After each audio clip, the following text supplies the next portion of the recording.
하나님의 은혜가 우리 온 성도들에게 함께하기를 바랍니다.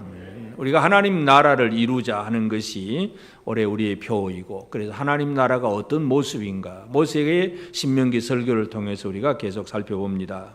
그래서 신명기 22장에서 우리가 이 이스라엘 백성들이 가나안 땅에 들어가서 그들이 어떻게 살아가야 되느냐, 삶의 문제를 얘기합니다. 우리의 삶에 보통 모든 사람들이 살아가는 삶의 가장 기본이 뭐냐 하면 의식주, 옷을 입고 먹고 그리고 어떤 집에 어떻게 살 것이냐. 그러니까 옷이 없으면 이건 뭐 추위나 더위를 가릴 수도 없고 부끄러워서 안 되는 것이고, 옷을 입어야 되고, 그리고 뭘 먹을 수 있느냐. 사람들은 맛있고 뭐 좋은 걸 먹으려고 애를 쓰지만 하여튼 이 먹는 문제, 그리고 집의 문제. 그래서 우리가 지금 신명기 22장에서 이 의식주 문제를 지금 계속 살펴보고 있습니다. 옷에 대해서는 뭘 어떻게 하라 그랬습니까? 옷에 대해서는 남자 여자가 바꿔 입지 마라. 정체성을 가지고 옷은 바꿔 입지 말라. 그러니까 어떤 화려한 옷을 입든 멋있는 옷을 입든 그게 문제가 아니라 자기 정체성, 하나님은 그걸 말씀을 하셨고, 먹는 문제, 우리는 그냥 옷, 밥은 뭐예요? 새 둥지에 있을 때에 어미새와 새끼가 같이 있을 때는 어떻게 하라고요? 어미는 먹지 말고 새끼만 잡아먹어라. 먹을 수 있는데 먹지 말아라. 이것이 또 하나님 말씀이에요. 이게 하나님 나라 백성들의 살아가는 삶이 옷을 입는 것, 먹는 문제, 그 다음에 오늘 이제 8절에서는 집 문제입니다. 주택 문제. 자, 이 새 집을 지을 때에는 지붕에 난간을 만들어서 사람이 떨어지지 않게 하라. 그 피가 내 집에 돌아갈까 하노라.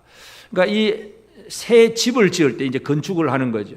중동 지방의 그 건축은 주로 옛날에는 흙벽돌입니다. 흙벽돌로 쌓아서 네모 반듯하게 하고, 그리고 위에는 옥상 스라브를 칩니다. 우리나라처럼 비가 많이 오는 데가 아니기 때문에 그냥 옥상 스라브를 평평하게 쳐놓고, 그 사람들의 삶이 물론 그 집 안에서도 살지만 어떤 대부분의 많은 경우에서 저녁이 되면 옥상에 올라가서 잠을 자기도 합니다. 그래서 이 옥상이라고 하는 것, 이것이 참 그들의 삶의 하나의 방과 같은 그런 개념인데, 그래서 이 옥상 스라브를 치고 이렇게 지붕을 평평하게 했을 때에 난간을 만들어라.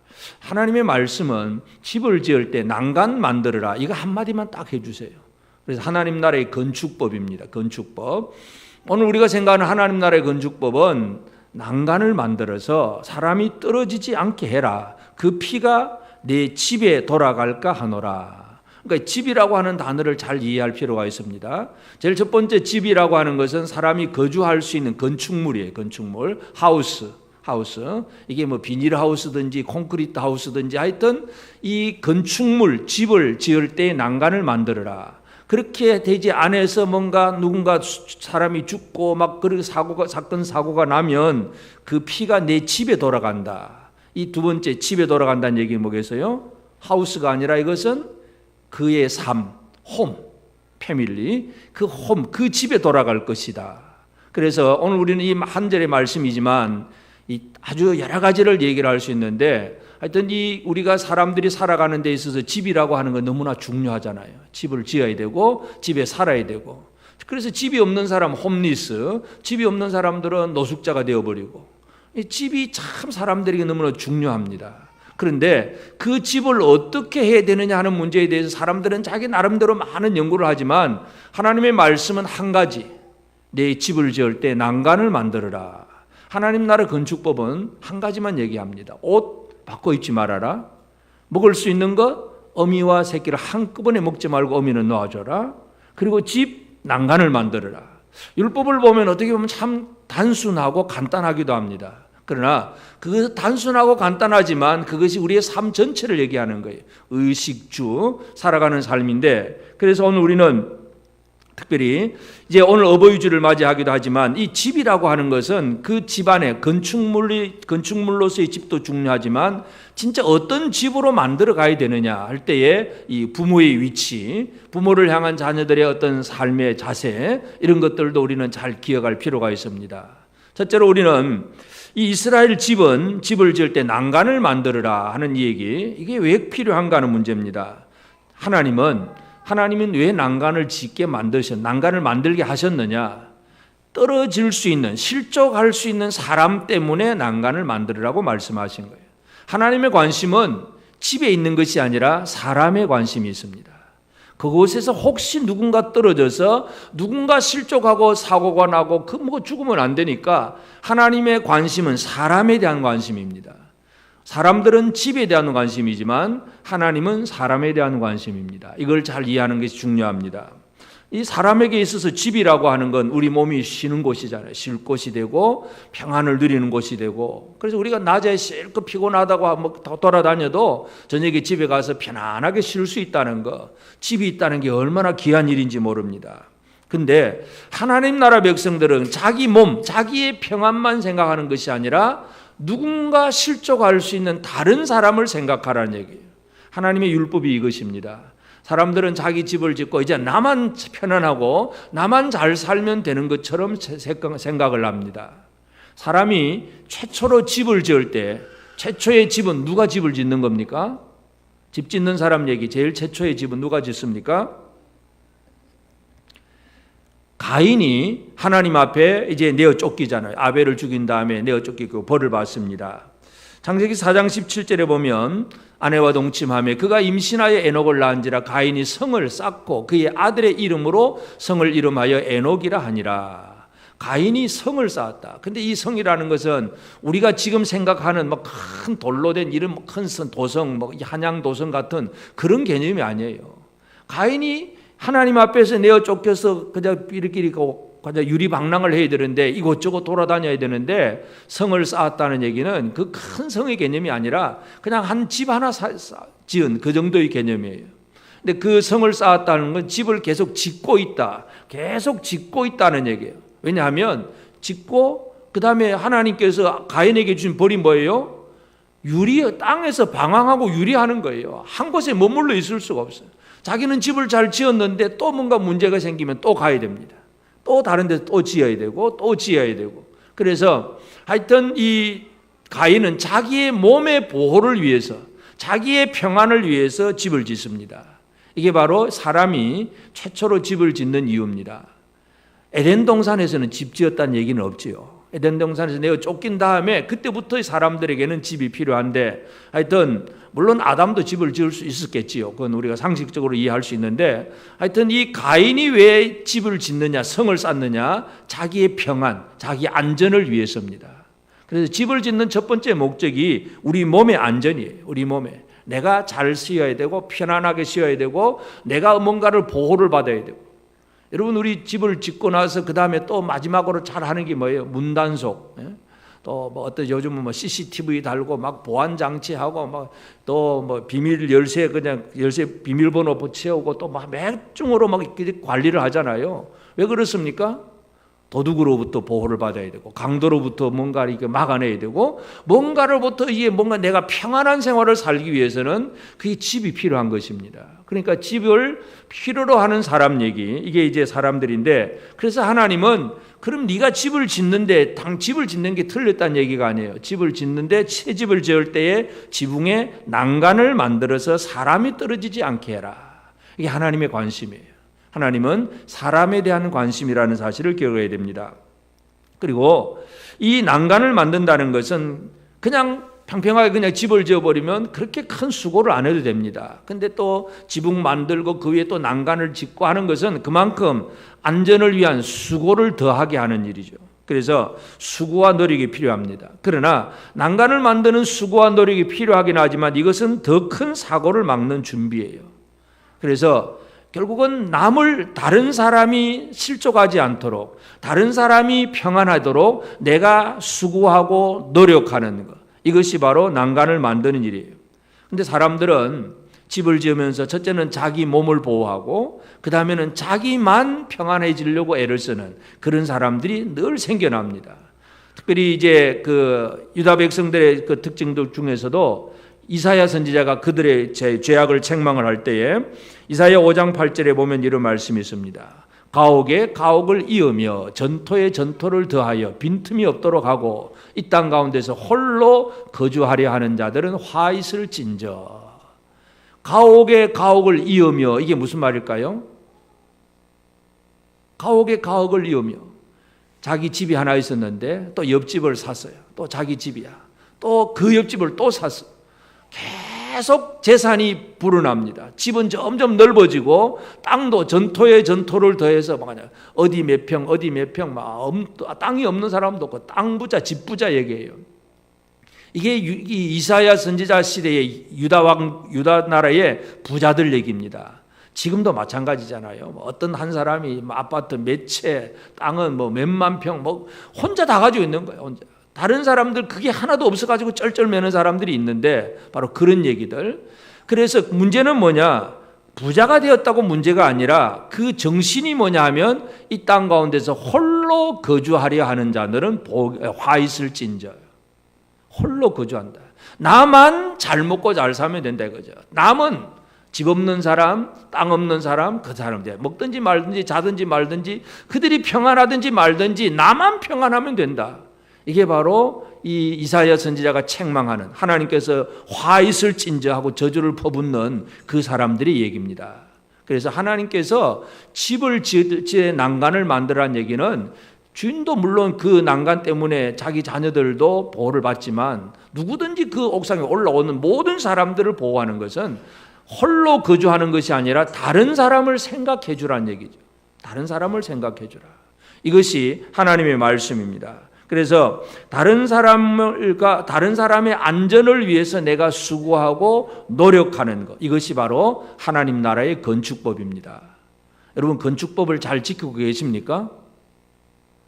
첫째는 내가 평안하지만 그러나 나만 홀로가 아니라 누군가의 안전을 위해서 또 다른 사람들이 실족하지 않도록 그들을 어떻게 잘 돌볼 것인가, 여기에 초점을 맞추어서 뭔가를 해나가는 사람이 바로 하나님 나라 건축법을 지키는 사람들입니다.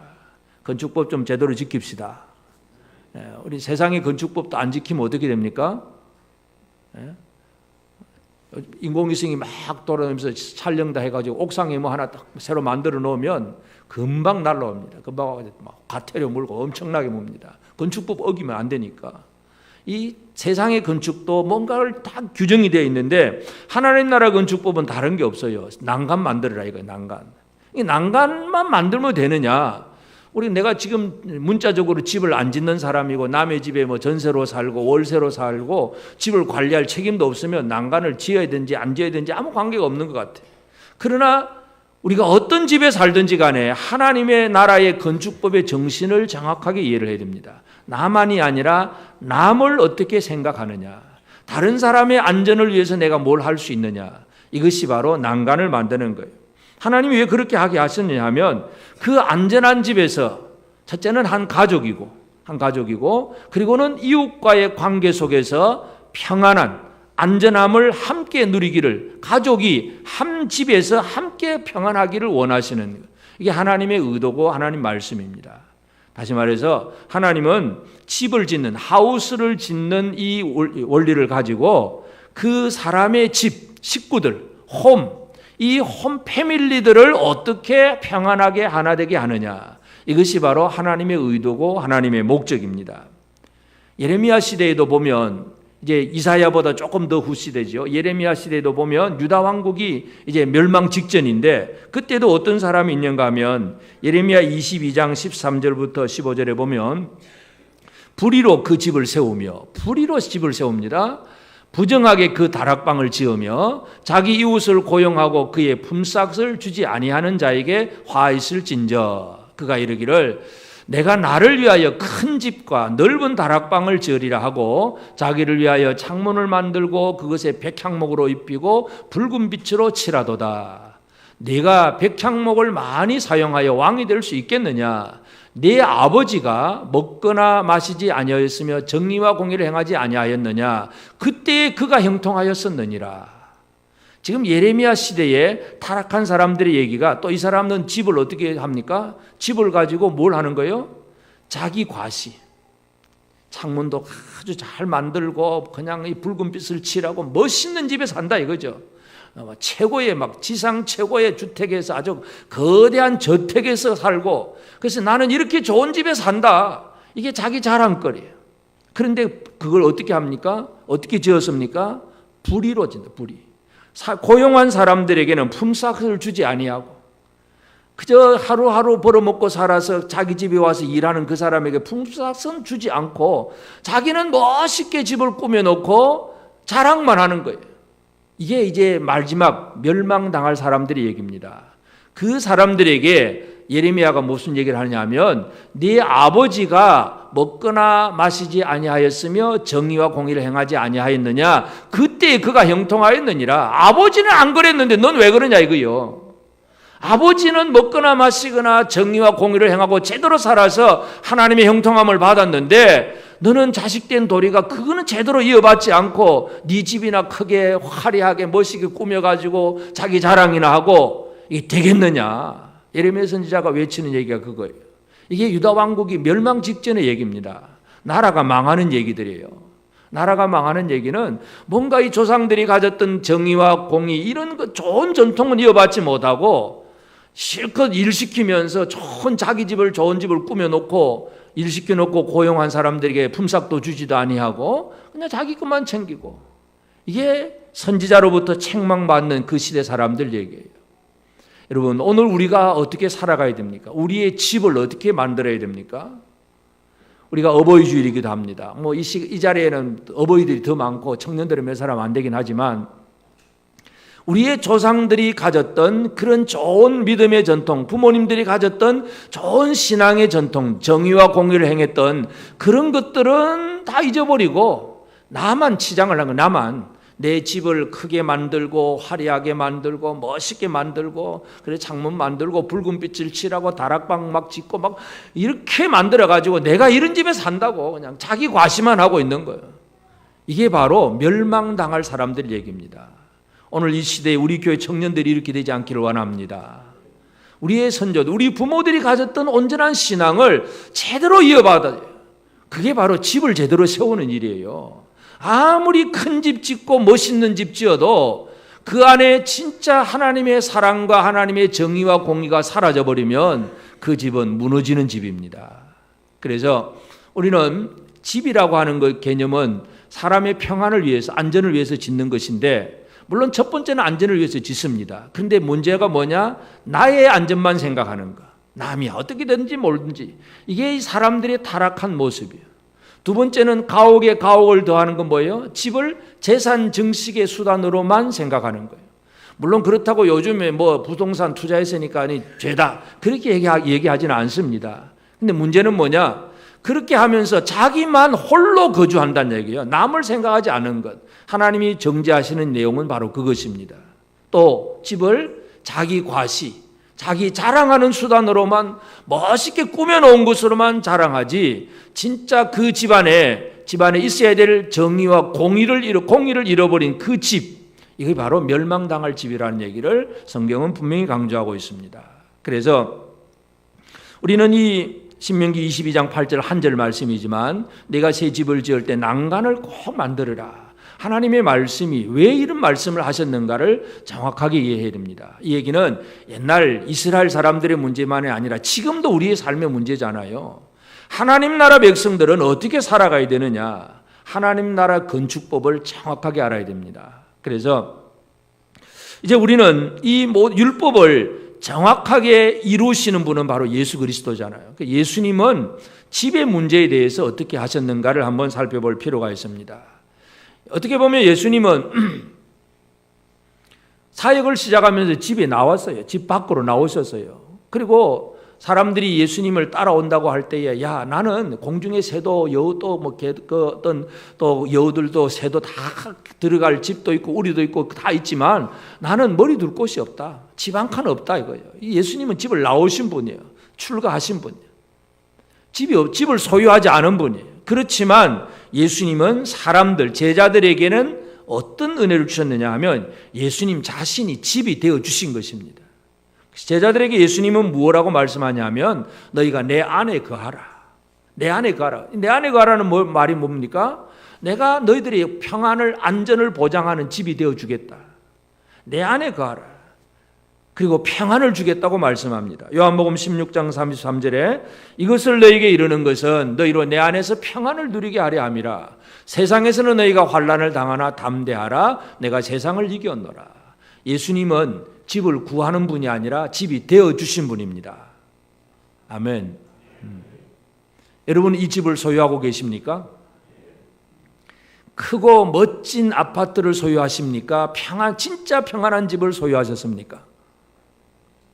진짜 평안한 집, 악한 자가 건드리지도 못하는 진짜 환난 속에서도 보호를 받을 수 있는 그 집을 소유하셨습니까? 예수 그리스도는 우리에게 제자들에게 뭐라고 말씀합니까? 너희가 환난을 당하나 담대하라. 내가 세상을 이겼다. 내 안에 평안을 누리게 하려 합니다. 예수 안에 평안이 있습니다. 이 평안을 누리게 되기를 바랍니다. 다윗은 바로 그 평안을 제대로 누리는 사람이죠. 그래서 다윗의 시편을 보면 여러 군데서 하나님에 대한 그런 고백을 많이 하는데 사무엘하 22장 3절에 다윗의 고백을 보면 내가 피할 나의 반석의 하나님이시요 나의 방패시요 나의 구원의 뿌리시요 나의 높은 망대시요 그에게 피할 나의 피란처시요 나의 구원자시라. 나를 폭력에서 구원하셨도다. 다윗처럼 안전한 사람이 없습니다. 여러분 다윗처럼 이런 고백을 할 수 있겠습니까? 내가 피할 나의 반석의 하나님. 문제가 생겼는데 피할 곳이 있다는 얘기예요. 피할 곳이 없어서 망하는 것이지 아무리 문제가 있어도 피할 곳만 있으면 괜찮습니다. 다윗은 하나님을 내가 피할 나의 반석의 하나님이다. 나의 방패고 나의 구원의 뿌리고 나의 높은 망대고 그에게 피할 나의 피란처다. 다윗은 피란처가 있는 사람이에요. 평안을 누리는 사람입니다. 비록 그의 삶은 사울을 피해서 이리저리 도망 다니고 고난도 당하고 많은 어려움을 겪지만 그러나 그의 삶은 진짜 하나님 안에서 평안을 누리는 사람입니다. 이 평안을 오늘 저와 여러분 모두가 누리게 되기를 바랍니다. 예수 그리스도가 우리의 집이 되어 주십니다. 그 안에 진정한 평안이 있습니다. 그리고 예수님은 집이 되어 줄 뿐만 아니라 사람들이 실족하지 않도록 예수님은 난간도 되어주시는 주님이십니다. 믿으십니까? 예수님이 어떻게 이 사람들이 실족하지 않도록 해주시느냐, 이게 우리가 또 잘 기억해야 될 부분인데 누가복음 22장 32절에 보면 그러나 내가 너를 위하여 내 믿음이 떨어지지 않기를 기도하였노니 너는 돌이킨 후에 내 형제를 굳게 하라. 이게 이제 베드로에게 주신 말씀이죠. 그러니까 베드로가 믿음이 떨어지지 않도록 기도했다. 예수님의 기도, 이게 베드로에 대한 난간입니다. 베드로가 믿음이 떨어질 수 있는데 실족할 수 있는데 그가 실족하지 않도록 예수께서 중보기도, 도고기도를 해주신 거예요. 이게 바로 난간입니다. 우리 교회 난간이 몇 개 있습니다. 월요일 난간도 있고 화요일 난간도 있고 수요일 난간도 있고 있습니다. 여러분이 그 난간 때문에 평안한 줄로 믿으시기를 바랍니다. 이 누군가를 위해서 끈질기게 기도하는 이것이 얼마나 소중한지 몰라요. 여러분 이 난간이라는 게 평소에는 뭐 있어도 되고 없어도 되고 아무도 문제도 없잖아요. 그런데 위험한 순간에 그 난간이 힘을 발휘하는 거죠. 그냥 평안할 때는 그게 있어도 되고 없어도 되고 왜 그렇게 만들어야 되는지도 몰라. 그런데 딱 위험한 순간이 들어가면 그 난간 때문에 사람이 살아나는 것입니다. 예수님은 베드로의 믿음이 떨어지지 않도록 기도하겠다고 주님이 분명히 말씀을 합니다. 여러분 실족 중에 제일 큰 옥상에서 제일 크게 실족한 사람이 누굴까요? 옥상에서 제일 크게 실족한 사람? 옥상에서 뚝 떨어져 다리 다친 사람도 있지만 그는요 다리 다쳐서 죽을 수도 있고 그냥 또 병원에 가면 나을 수도 있습니다. 그런데 진짜 옥상에서 떨어져 실족한 사람은 또 다윗 얘기입니다. 다윗 얘기. 다윗이 언제 옥상에서 실족합니까? 사무엘하 11장 2절에 보면 저녁 때에 다윗이 그의 침실에서 일어나 왕궁 옥상에서 거닐다가 그곳에서 보니 한 여인이 목욕을 하는데 심히 아름다워 보이는지라. 여기서 실족합니다. 실족이라는 게 단순히 물리적으로 옥상에서 몸이 뚝 떨어진 실족 이것만이 아니라 생각과 마음과 신앙, 영적인 실족도 나오는 거예요. 옥상에서 다윗은 실족합니다. 차라리 침실에서 그날 하루 종일 자고 저녁 때까지 그냥 또 밤새도록 자버렸으면 괜찮겠는데 왜 저녁에 올라와 가지고 옥상에서 젖을 거닐다가 이 여자를 보고 이렇게 실족을 하느냐 그죠. 이 실족이라는 게 우리에게 얼마든지 있을 수 있는 얘기예요.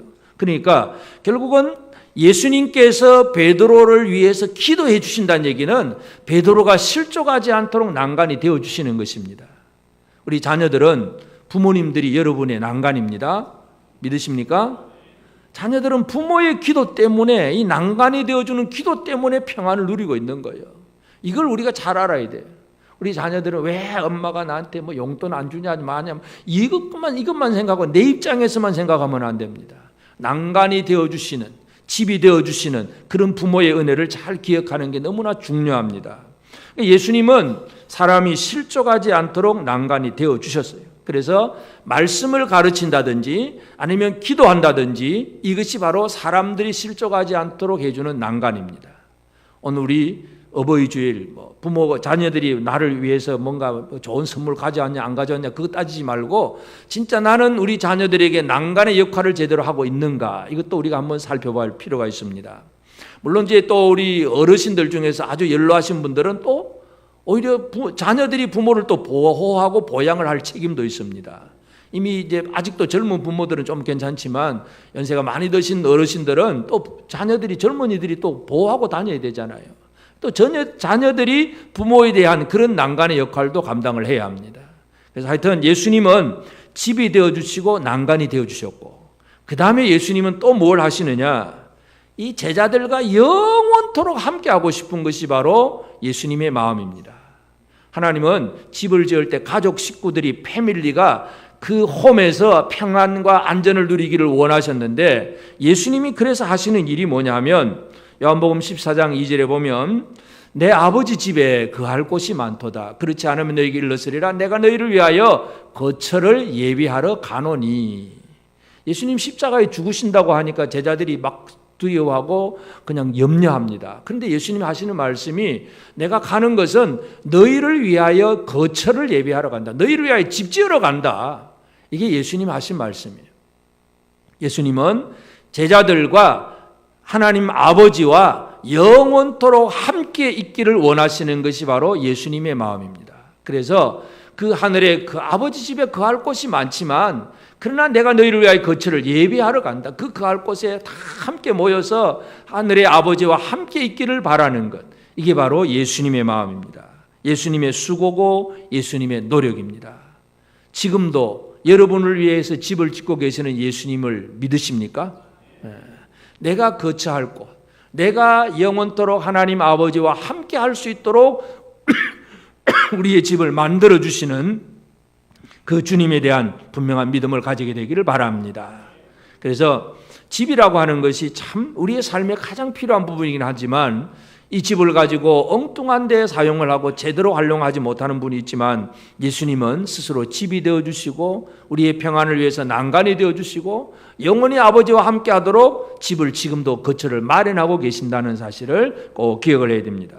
그래서 이제 오늘 우리는 이 말씀을 가지고 우리의 삶에 적용을 할 때에 과연 나는 하나님 백성으로서 하늘나라 건축법을 제대로 지키고 있는가, 오늘 우리가 이것을 한번 생각을 해야 됩니다.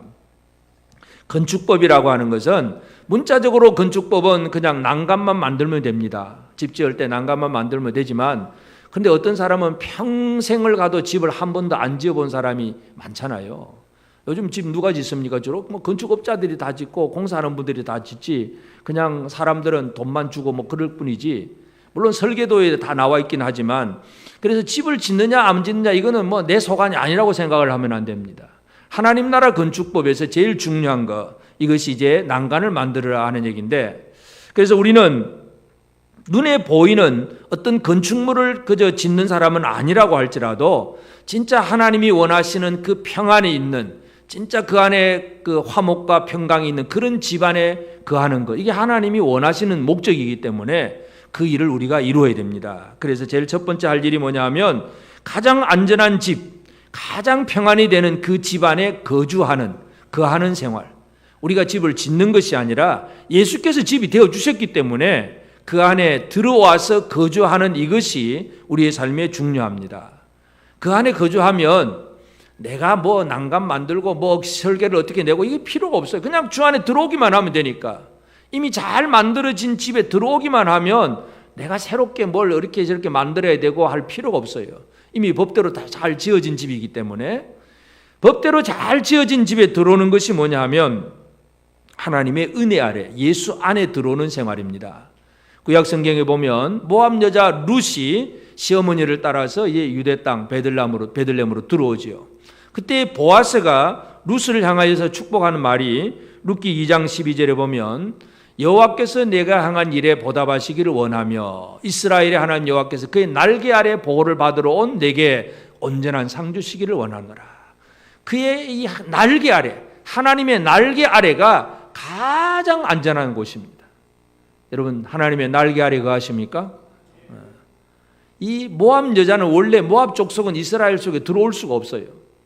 신명기를 우리가 계속 보다 보면 모압 족속은 들어올 수 없다고 딱 정확하게 해놨는데 근데 룻이 들어와요. 근데 하나님은 또 그걸 또 품어주세요. 그걸 보고 보아스가 그러니까 진짜 안전한 곳에 왔다고 그렇게 인정을 해줍니다. 하나님의 그 보호를 날개 아래 보호받으러 온 내게 온전한 상 주시기를 원하노라. 결국은 룻은 눈에 보이는 그 보아스와 결혼을 통해서 진짜 또 평안한 안전한 집에 거하게 되죠. 다윗의 할머니가 되기도 하고 바로 이 안전한 집, 이 들어온다는 게 가장 중요합니다. 하나님 나라 건축법은 내가 지금 집을 지어가는 것이 아니라 이미 완전하게 완벽한 예수 그리스도라고 하는 하나님의 은혜라고 하는 그 집 안에 들어오는 일부터 시작을 해야 됩니다. 그리고 결국은 우리가 해야 될 일이 뭐냐? 하나님 나라에서 가장 하나님께서 강조하는 건 뭐냐 하면 나의 평안뿐만 아니라 다른 사람의 평안, 다른 사람의 안전을 지켜주는 일에 관심을 가지고 생각을 하고 노력을 해야 된다는 것입니다. 그래서 예수님은 제자들에게 평안을 주노라, 평안을 주노라. 늘 예수님은 누구에겐가 평안을 주는 사람이었어요. 그러므로 오늘 우리도 누구에겐가 평안을 줄 수 있어야 됩니다. 오늘 우리 어버이 주일, 부모들의 열심히 노력하는 것은 자녀들에게 평안을 주려고 애를 쓰는 거잖아요. 돈 벌어와서 또 집을 짓고 그저 먹이고 입히고 어떻게 하든 자녀들이 평안해지려고. 그게 부모의 역할이잖아요. 그럼 자녀들은 부모님의 평안을 위해서 자녀들은 뭘 해야 될까요? 자녀들은 부모의 평안을 위해서 뭘 하면 좋을까요? 자녀들이 부모의 평안을 위해서 부모에게 그 어떤 뜻에 맞는, 부모의 뜻에 맞는 그런 삶을 살아가는 것이 가장 중요하죠. 그 다음에는 이제 좀 더 그 부모님들이 더 연로해가지고 참 이제 세상 사회적으로도 노약자가 되어 있다면 진짜 이제 젊은 자녀들이 부모를 잘 모시는 생활, 이것도 너무나 귀중한 일입니다. 요즘 사람들은 안전을 자기가 안 지키려고 그러죠. 자기가 안 지키고 또 연세 드신 부모를 어떻게 합니까? 그냥 돈만 주고 요양봉은 다 보내버리고 그냥. 나는 평안해. 돈만 주면 되니까. 이게 참 어떻게 보면 뭐 그럴 수밖에 없겠구나 하는 생각 이해는 되지만 성경적으로 보면, 성경적으로 볼 때 진짜 부모를 제대로 보호하고 있는가, 제대로 부모에게 대한 이 자녀들이 난간의 역할을 제대로 하고 있는가, 이건 우리가 다시 한번 잘 생각해 볼 필요가 있습니다. 그래서 다른 사람의 평안을 위해서 살아야 되는데 하여튼 이 가정 안에서 부모와 자녀 사이도 이루어야 되고 또 형제들 사이도 마찬가지예요. 다른 사람들과의 관계 속에서도 그 사람이 실족하지 않도록 뭔가를 해줘야 됩니다. 이게 참 중요한데 사도 바울이 로마서 14장 13절에 이런 말을 합니다. 그런즉 우리가 다시는 서로 비판하지 말고 도리어 부딪힐 것이나 거칠 것을 형제 앞에 두지 아니하도록 주의해라. 이 형제가 실족하는, 왜 실족하느냐? 첫째는 서로 비판입니다. 비판. 계속 남을 비판만 하고 있으면 서로 비판이죠. 그러면 결국 저주가 나오고 막 심하면 거짓 모함도 나오고 막 어떻게 하니 그 사람의 허물을 뜯어내서 비판하려고 하면 결국은 그 형제가 실망하게 되고 낙망하게 되고 실족하게 됩니다. 여러분, 이 교회 안에서 믿음의 생활을 살던 청년이 어느 날 교회를 잘 안 나와. 왜 안 나오느냐? 문제를 보니까 그 부모의 역할이, 부모가 교회 안에서 뭐 이렇게 저렇게 막 일어났던 별로 좋지 않았던 그런 얘기들을 가지고 집안에 가서도 아이고 목사님도 그렇고 뭐 장로님도 그렇고 뭐 이렇고 저렇고 막 그런 얘기를 하는 거예요.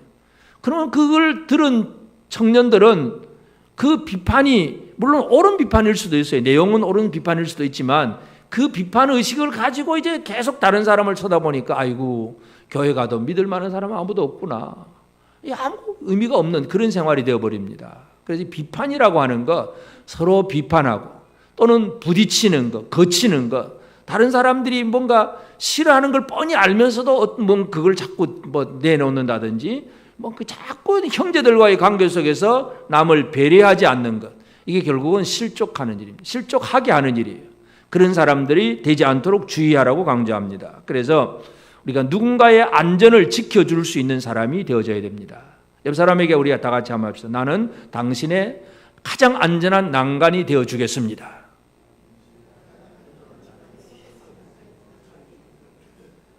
한 번 더 약속할까요? 당신은 나 때문에는 절대 실족하지 않을 겁니다. 우리는 사람 때문에, 가장 가까운 사람 때문에 실족을 제일 많이 해요. 뭐 멀리 있는 사람한테는 뭐 그가 그러든지 말든지 별로 실족을 안 하는데, 식구들, 형제들, 가장 가까운 사람들의 뭐 말 한마디, 행동 하나, 이것 때문에 실족을 많이 하는 거예요. 그러니까 우리가 이 난간을 만든다는 게 얼마나 중요한 일인지 모릅니다. 난간을 제대로 만들어야 됩니다. 그리고 가장 마지막 결론은 하나님이 이렇게 하게 하신 일은 바로 그 집이 결코 피가 흘린 집이 되지 않도록, 그 피가 내 집에 돌아갈까 하노라. 그런 피가 돌아가는, 허물이 돌아가는 집이 되지 않도록 그렇게 하라는 얘기예요. 이 집의 개념은 바로 하우스가 아니라 홈의 개념입니다. 그래서 한 가족이나 또는 이웃과의 그 관계 속에서 평안과 기쁨을 누리는 집을 만들어 가야 합니다. 건물로서의 집은 화려하고 튼튼해도 그 집안에서 식구들끼리 불화하고 분쟁하고 그냥 다투고 있으면 그 집은 안 되는 집이에요. 아무리 멋있는 집, 부자로 살아도 형제들끼리 서로 그 분쟁하고 갈등하고 있으면 그 집은 무너진 집입니다. 우리가 집을 제대로 세워야 됩니다. 에서와 야곱 형제가 아니잖아요. 에서와 야곱 쌍둥이 형제가 아니지만 결국은 야곱은 형을 속여서라도 어떻게 하든 자기가 어떤 뭔가를 찾아야겠다는 욕심, 이 야곱의 욕심. 에서는 물론 영적으로 좀 어리숙해서 장자의 명분을 팔아버리기도 했지만 그래도 그 이후에는 계속 동생을 죽이려고 하는 그 마음, 이 같은 형제 사이에서 바로 그런 일들이 벌어지잖아요. 그러니까 그것이 부모들의 근심이 되고, 야곱은 집을 떠나야 되고 20년이나 지나서 그냥 한참 후에야 돌아와야 되는 그런 집안의 갈등들, 이건 결코 그 집안이 온전한 집이라고 말을 할 수가 없습니다. 그래서 오늘 우리가 이 집을 제대로 지켜가야 되는데, 하나님 나라 건축법은 뭐냐? 요한일서 3장 24절에 보면 그의 계명을 지키는 자는 주 안에 거하고, 주 안에 들어가려면 그의 계명을 지켜야 됩니다.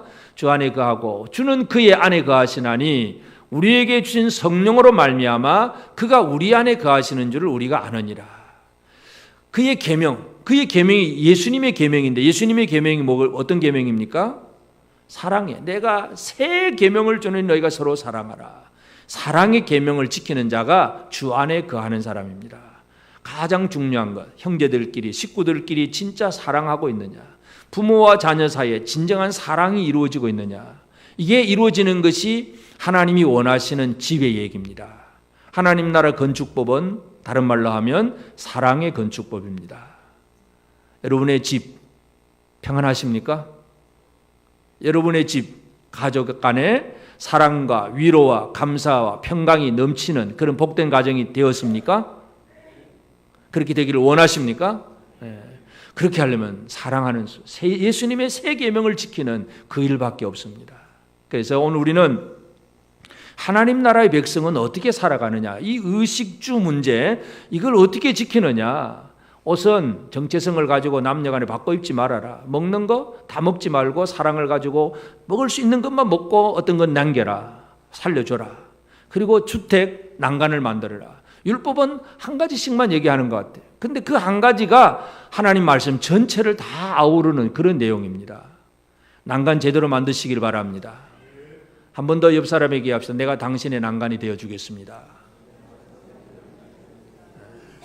다른 사람의 평안을 위해서, 다른 사람이 실족하지 않도록 예수님처럼 기도해야 되고, 그를 말씀으로 인도하고 가르쳐야 되고, 뭔가 돌보는 그 삶이 제대로 이루어지게 될 때 우리는 하나님 나라 건축법을 가지고 집을 제대로 지은 사람입니다. 이 평강이 특별히 오늘 우리 성도들 가정 안에서도 제대로 이루어지게 되기를 바랍니다. 아멘.